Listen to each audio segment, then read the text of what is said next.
السلام علیکم دوستو، آپ دیکھ رہے ہیں دا نالج ٹی وی اور میں ہوں آپ کا میزبان زبیر احمد۔ دوستو آج ہم بات کرنے جا رہے ہیں پاکستان کے سپر ٹک ٹاکر جنت مرزا کے بارے میں۔ آج ہم اس کی مکمل بائیوگرافی پڑھیں گے۔ اس سے پہلے اگر آپ نے میرے چینل کو سبسکرائب نہیں کیا ہے تو کائنڈلی میرے چینل کو سبسکرائب کیجئے، ویڈیو کو لائک کریں اور شیئر کریں تاکہ اس سے اور آپ کے دوست فائدہ حاصل کریں۔ تو آئیے دوستو ویڈیو شروع کرتے ہیں۔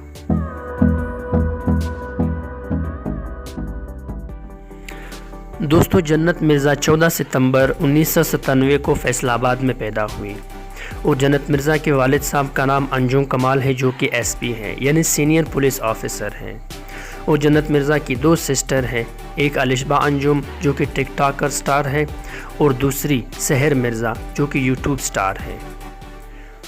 اور دوستو جنت مرزا فیشن ڈیزائنر ہے اور بہترین سوئمر بھی ہے۔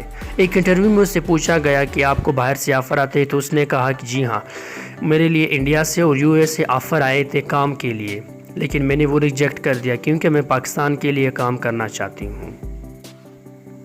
اور دوستو کمال کی بات تو یہ ہے کہ پاکستان میں سب سے پہلے ٹک ٹاکر جو تھی وہ الشبہ انجم تھی جو کہ جنت مرزا کی چھوٹی بہن ہے۔ اور ایک انٹرویو میں جنت مرزا سے پوچھا گیا کہ آپ کیا بننا چاہتی ہیں اور آپ کی سب سے بڑی خواہش کیا ہے، تو اس نے کہا کہ میں نیوز اینکر بننا چاہتی ہوں یا ایک فیمس ایکٹریس بننا چاہتی ہوں۔ اور دوستو اب آتے ہیں جنت مرزا کے فالوورز کی طرف۔ دوستو جنت مرزا کے ٹک ٹاک پر 16.6 ملین فالوورز ہیں یعنی 1 کروڑ 6 لاکھ، اور انسٹاگرام پر جنت مرزا کے 2.4 ملین فالوورز ہیں۔